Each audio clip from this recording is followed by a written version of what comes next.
4 minutes past 11, or 12 rather. You are listening to the Mid Morning Talk on Salam Media with me, Mari Mukwanda, and it is time for our hit list segment.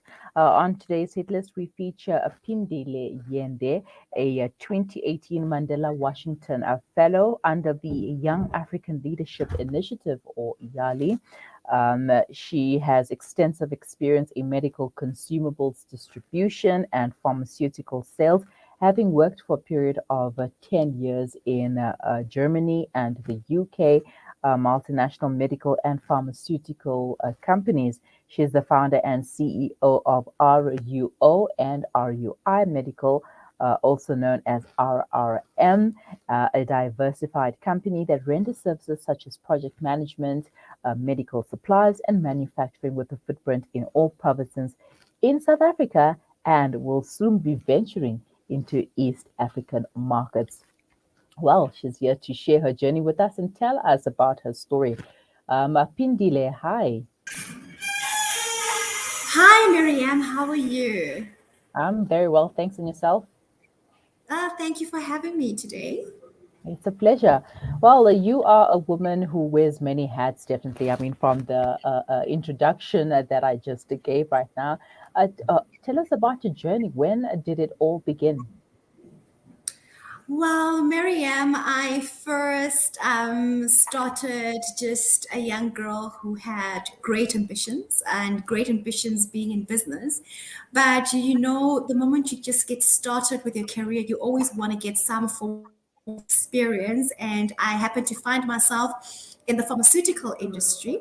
And that is when I actually started to have great interest in this healthcare industry that I am currently in right now, and now being a businesswoman in this industry. So that's basically where it started. And obviously, as well, life isn't only about running your own business, there is much more to it. And in that's when I actually got to know a lot more about myself. That, you know what, there's so many things that I want to share with regards to my experiences, not only in business, but in my personal life too. And that is when I actually also decided that I'm actually going to write a book and share personal things that happen in everyday life concerning women, and also allow me to also have that voice to say that I'm not just a person who's focused on work and career, but a person who's also concerned about the livelihood of women. And that's why I wanted to share all aspects that I could share wholeheartedly in my life. Yes, so let's talk about your book titled Yet You Married Him. I mean, what was the inspiration behind it? Sure. So I wrote this book, Yet You Married Him, within the first 6 months of my marriage. As I'm Mm, telling you, I was a girl that was about ticking boxes, right? You go to university, you want to buy your first car, you want to buy your first place, and then time comes where it's like, the next thing to do is actually man. And to me, it was like, oh, he kind of represents exactly what I want at face value. mm, And for me, then I was like, here's a man who wants to marry me. He's as ambitious as I am. We seem to want the same things, right?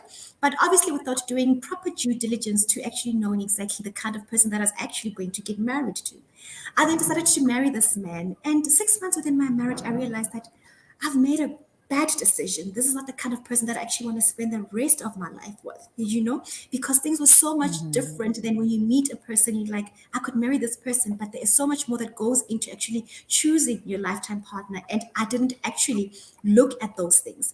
Then what happened is that then I got married, and then I realized it wasn't going to work. And then, in some of our cultures, is that a woman isn't supposed to discuss what happens within their marriage. So for me, then I decided to actually journal things that were happening in my marriage. And as I was beginning to journal, I realized that, as much as I'm journalist, this would actually be a book that I could write. And in writing this book for me, then I realized that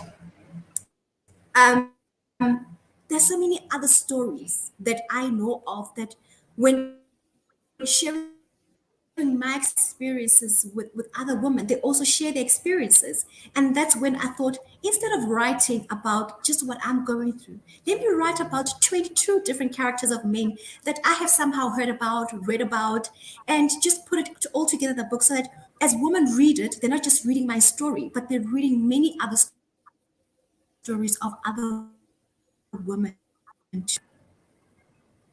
Mhm.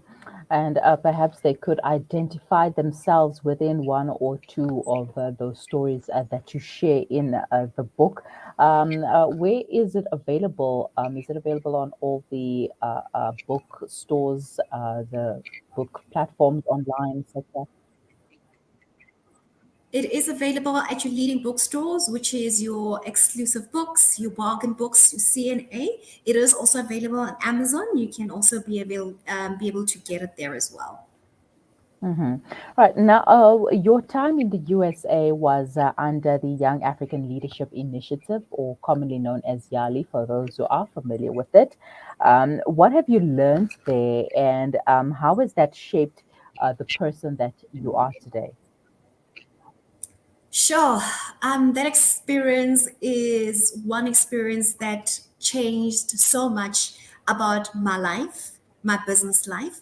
Going there to hone my skills in business, in entrepreneurship, has actually helped me to be where I am currently now in business.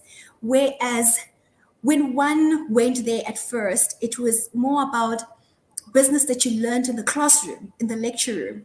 It wasn't business whereas in real life, this is what happens. So when you go on this fellowship, you get you learn about running business in the real world, whereas even the professors that actually lecture and educate you, these are men who are actually in business, men and women who are in business.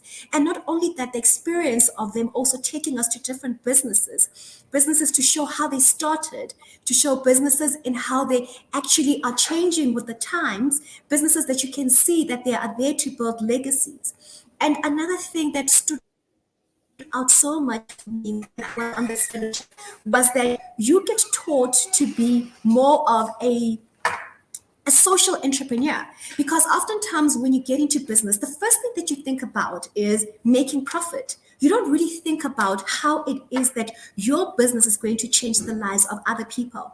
That's why as Rua and Re Medical, in our mission is that the first thing it is to empower people and to impact lives before anything else. And that is where we get our success, that before we actually think about making money, which yes, it is an important aspect of the business, but we focus more on how do we change people's lives and make people's lives for the better.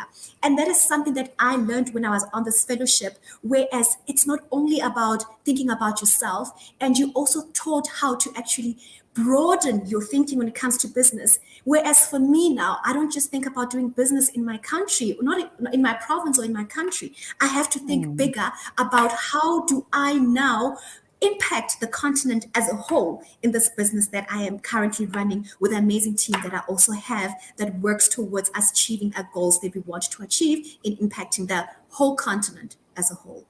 Mhm. Mhm. Well, it's basically about what can you give to the rest of the world instead of, just profits in your pocket. Now, talk to us about your challenges. Did you face any challenges along your journey, especially being in the medical and pharmaceutical field that you are in? Sure, we do experience a lot of challenges, especially with the economic impact that COVID had.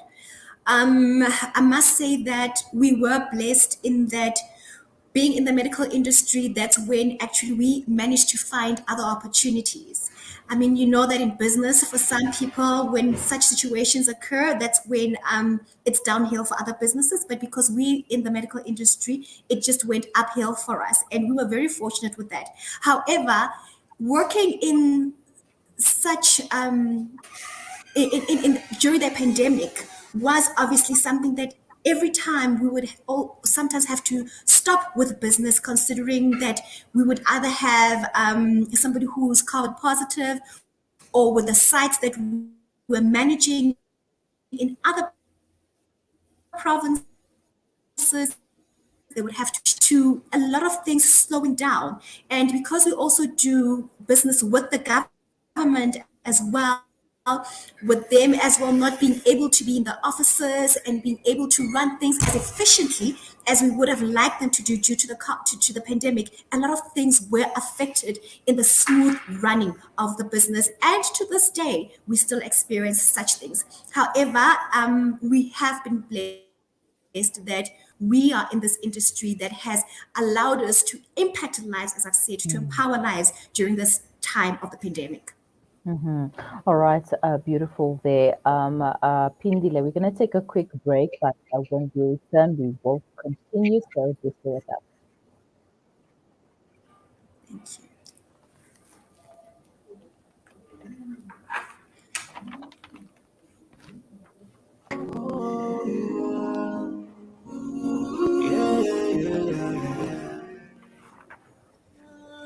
At this time of trial and worry, the blessings of charity are the ideal means to avoid calamity and despair.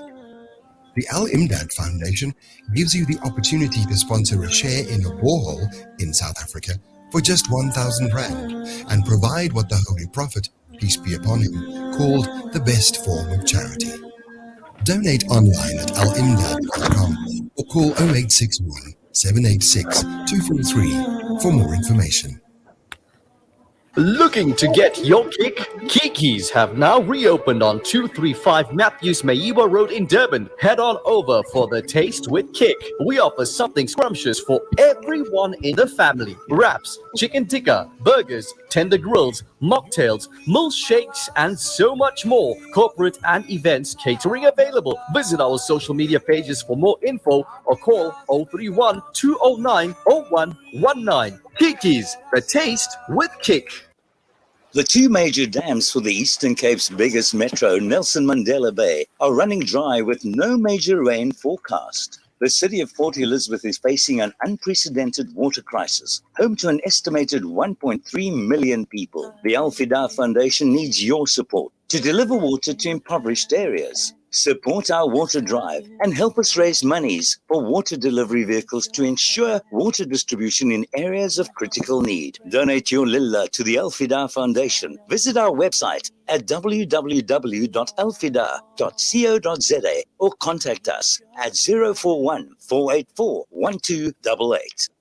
Discover the Africa of your dreams and surround yourself with her spectacular beauty. Relax beneath her sunsets and explore wildlife at its natural best. It's where the pride of Africa comes together. The Kwantu Private Game Reserve. Get to know the Big Five or cruise on an elephant safari game drive. Interact with lion and tiger cubs and enjoy world-class halal cuisine while we pamper you during your 5-star stay. Indulge in the true African experience. For reservations, call now on 042 203 1400 or visit kwantu.co.za.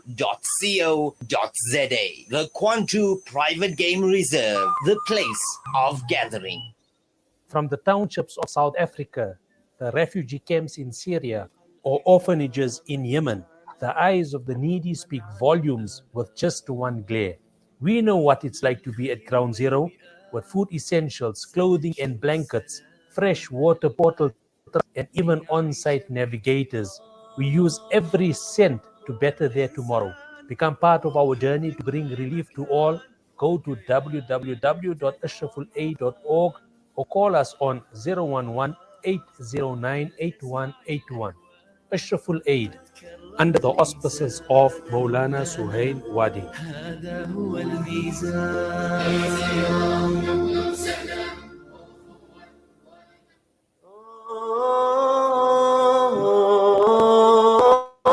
Salam Media, a global voice for humanity.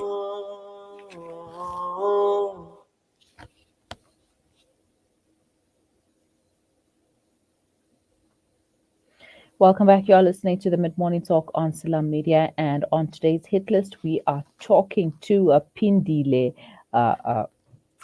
Yende, who is a 2018 fellowship of the 2018 Mandela Washington Fellowship, and she's also an author and entrepreneur, taking us through her journey. Phindile, thank you for staying on the line. Now, you are also passionate about women empowerment, which is actually one of the reasons why you wrote the book and shared the stories with shared the stories of the other women. So, what does women empowerment mean to you, and how do you empower women besides, using your book? Okay. So, a woman empowerment for me, it means when one lifts as they rise. For me, it's every time I feel like I am climbing the ladder, the corporate ladder, I feel that I need to pull other women up. And for me, it's also being able to transfer skills, being able to transfer knowledge, because sometimes as women, we find pleasure in being told that I'm the only woman in the board, I'm the only woman in that specific high position, whereas it's not something that we should find pleasure in. It should be something whereas when we get up there, it's a matter of speaking for other women to say, how do I get other women to be in the same position that I am in? Because I'm one person who believes that the pie is big enough for all of us. And another thing, when it also comes to women empowerment, in what I'm able to do is that all the people that actually work for Rua and Rui Medical, they are females. And most of the projects that we do implement, they are projects that speak more to women. So that's basically how I focus on empowering women and also trying to contribute as much as I possibly can to making sure that women also get the same opportunities that I have been privileged enough to get as well. Yeah, last week, and I attended a high tea, and one of the ladies spoke about this issue of wanting to be the only one at the top. It's not something that you should celebrate and say, yes, I'm the only one who can do this. And why would you want to be the only one? Why would you want to be greedy for the platform? Like you said, the pie is big enough for all of us to share, and the market is not saturated, and that is only a mindset that we have, and the negativity that we've been fed, that you should be the only one. No, there's absolutely no need. Teach the next person, be a mentor to the younger person, someone who is just coming out of school, somebody who needs a mentor them, and be their big sister, because at least if you can do that, you'll be leaving a legacy behind. That person, that lady, will always remember you as the person who had a great impact on their lives. Agreed. All right, Phindile, we're going to play a quick game. It's called Quick Fire. I'm going to ask you 5 questions, and you need to answer them as quickly as possible. Are you ready? I think I am. All right. If you were the president, who would be your deputy? If I was the president, the deputy would definitely be my head of learnerships in the company that we work for at Rui Medical. Her name is Phindile Yende. What would your top priority be as the president? My top priority as the president would definitely making sure that young children at a young age really get the education that they need. I feel that in South Africa, we are a nation that doesn't focus on the most important things that apply in real life. We focus more on theory rather than the real issues of life. For example, entrepreneurship. That is the reality in which we can actually grow the country. And growing the country, we need to teach children at a young age the values that are important in building the country. If you could choose a superpower between super strength, reading minds, and invisibility, what would you choose? Please repeat that question again, if I'm allowed. I didn't hear it. If you could choose a superpower between reading minds, super strength, and invisibility, which would you choose? Reading minds. What is your favorite quote? My favorite quote is, okay, you've caught me there. Before me, there's great possibilities, and behind me, there's infinite power. Wow. And lastly, what is your favorite book besides your own? It is The Power of Now by Eckhart Tolle. All right. Well, you've managed to answer all five. Congratulations. Thank All right. you. Okay, so going forward, Phindile, what is your message for the women out there? Sure. My message for women out there is that we all need to be authentic. Oftentimes as women, we are expected to be what we are not so that we can prove ourselves more and more that we are, that our dreams are valid, that we contribute so much, not only to the economy, but to our families and all of that. And that it is okay sometimes as women not to be okay because we always expect it to be okay and okay not to be okay.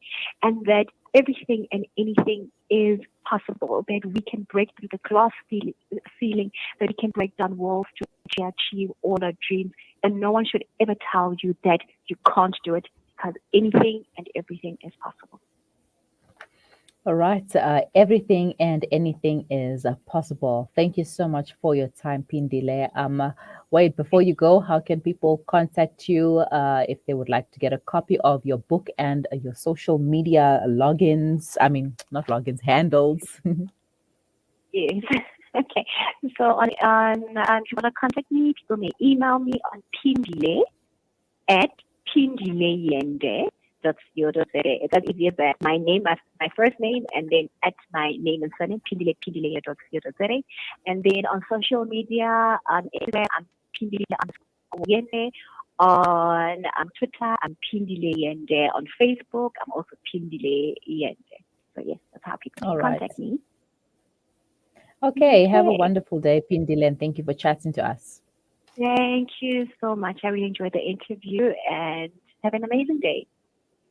Thank you. Bye bye. Bye. That was our hit list for today. Phindile Yende taking us through her life, her challenges, her time in the USA, being in the pharmaceutical and medical field, having worked in the Europes and the USAs, etc., etc. And if you would like to know more about Phindile, you can always just find her on social media. And if you want a copy of her book as well, Yet You Married Him. It is available at all major bookstores like Exclusive Books, etc. You can also just Google it, and I think it is available on Amazon. I stand to be corrected, but just Google the book. Yet You Married Him.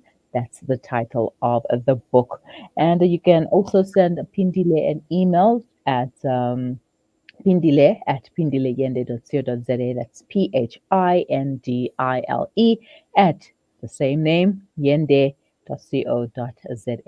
You are listening to the Mid Morning Talk on Salam Media, and this was the hit list. Please stay with us. We will be right back.